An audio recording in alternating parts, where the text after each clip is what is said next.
warahmatullahi wabarakatuh. Selamat pagi anak-anak, apa kabar hari ini? Mudah-mudahan semua dalam keadaan sehat walafiat. Anak-anak yang Bu Guru sayangi, pada pagi hari ini kita akan belajar tema 1, subtema 1, ciri-ciri makhluk hidup untuk pembelajaran 1 dan 2 pada mata pelajaran Bahasa Indonesia.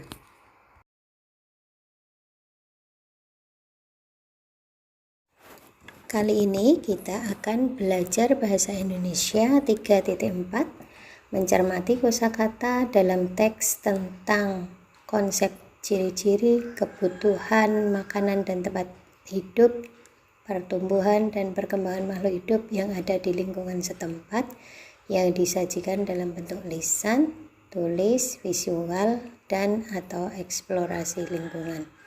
Anak-anak juga diharapkan dapat menyajikan laporan tentang konsep ciri-ciri kebutuhan baik makanan dan tempat hidup yang ada di lingkungan setempat secara tertulis menggunakan kosakata baku dalam kalimat efektif. Sebelum mempelajari ciri-ciri makhluk hidup, anak-anak perlu tahu apa sih makhluk hidup itu? Apa yang termasuk makhluk hidup? Makhluk hidup itu terdiri dari manusia, hewan, dan tumbuhan. Kemudian bisa disebut makhluk hidup apabila mempunyai ciri-ciri yang Bu Guru sebutkan. Pertama, memerlukan makanan dan air. Yang kedua, bergerak. Yang ketiga, bernafas. Yang keempat, tumbuh. Kelima, berkembang biak. Dan yang keenam, peka terhadap rangsang.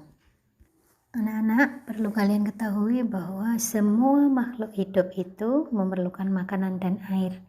Manusia memerlukan makanan dan minum untuk bisa mempertahankan hidupnya. Hewan juga demikian. Hewan memerlukan makanan dan air untuk minum. Sedangkan tumbuhan juga sama, memerlukan makanan dan air. Bagaimana tumbuhan mendapatkan makanannya? Tumbuhan mendapatkan makanannya dengan cara fotosintesis. Fotosintesis itu memasak makanannya sendiri dengan bantuan sinar matahari. Nah, ciri berikutnya adalah bergerak. Makhluk hidup dapat bergerak sehingga dapat berpindah tempat. Akan tetapi, cara bergerak makhluk hidup ini berbeda-beda. Cicak bergerak dengan merayap, kemudian manusia bergerak dengan kakinya, bisa berjalan atau berlari. Ikan bergerak dengan siripnya. Kemudian tumbuhan. Bagaimana caranya kita bisa melihat bahwa tumbuhan itu bergerak? Kita perhatikan gambar pada slide ini. Tumbuhan ini bergerak mengikuti sinar matahari. Mengapa dia tidak tumbuh lurus ke atas? Dia membengkok. Karena apa? Karena dia mengikuti arah dari sinar matahari. Ini adalah contoh bahwa tumbuhan itu bergerak, bukan berpindah tempat seperti manusia, tetapi dia bergerak mengikuti sinar matahari. Ciri makhluk hidup berikutnya adalah bernafas. Makhluk hidup bernafas, tetapi alat pernapasan makhluk hidup itu bermacam-macam. Kalau kita sebagai manusia bernafas menggunakan paru-paru, sedangkan ikan bernafas dengan insang. Kemudian serangga bernafas dengan trakea, tumbuhan bernafas dengan stomata. Ciri makhluk hidup yang selanjutnya adalah tumbuh. Coba perhatikan gambar. Makhluk hidup itu dapat tumbuh dan berkembang. Tumbuh apa artinya? Tumbuh artinya adalah bertambah ukuran tinggi dan beratnya.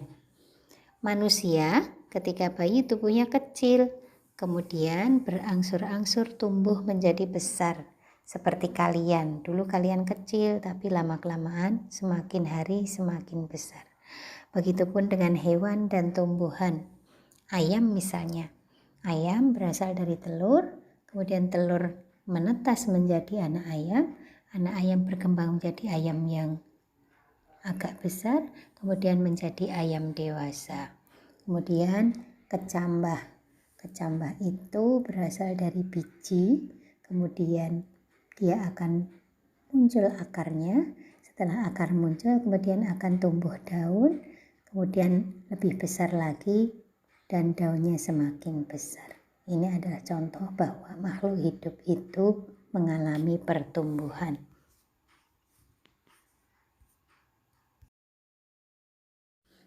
Ciri makhluk hidup yang berikutnya adalah berkembang biak. Makhluk hidup dapat berkembang biak, tetapi cara berkembang biak makhluk hidup itu berbeda-beda. Ada yang dengan bertelur, ada yang dengan beranak. Contoh makhluk hidup yang berkembang biak dengan bertelur seperti ayam, itik, burung, komodo, dan lain-lain. Kemudian contoh makhluk hidup yang berkembang biak dengan melahirkan adalah sapi, kambing, kerbau, harimau, kucing, dan sebagainya. Ciri makhluk hidup yang berikutnya adalah peka terhadap rangsang. Makhluk hidup memiliki ciri peka terhadap rangsangan. Apa sih yang disebut dengan rangsangan? Rangsangan adalah sesuatu yang dapat memengaruhi kerja organ tubuh. Seperti ketika kita melihat sinar matahari, secara otomatis kita akan menutup mata kita. Karena apa? Karena silau. Kemudian contoh yang lain adalah daun putri malu. Ketika anak-anak menyentuh daunnya, dia akan mengatupkan daunnya.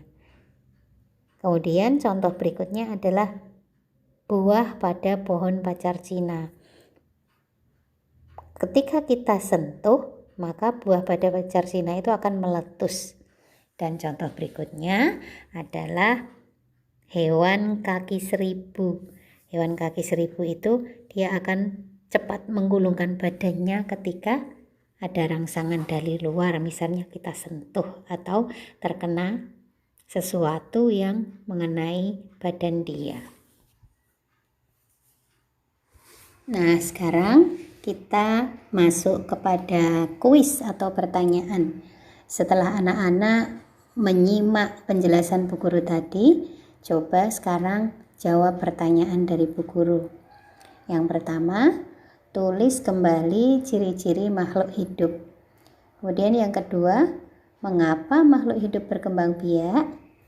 Ketiga, berilah contoh makhluk hidup yang berkembang biak dengan bertelur. Dan soal yang terakhir adalah buatlah kalimat dengan menggunakan kata-kata di bawah ini. A. Tumbuh. B. Bernafas. C. Bergerak. D. Berkembang biak. E. Peka terhadap rangsang. Silahkan anak-anak mengerjakan di buku tugas, kemudian nanti disetorkan kepada Bu Guru. Terima kasih. Bu Guru akhiri. Assalamualaikum warahmatullahi wabarakatuh.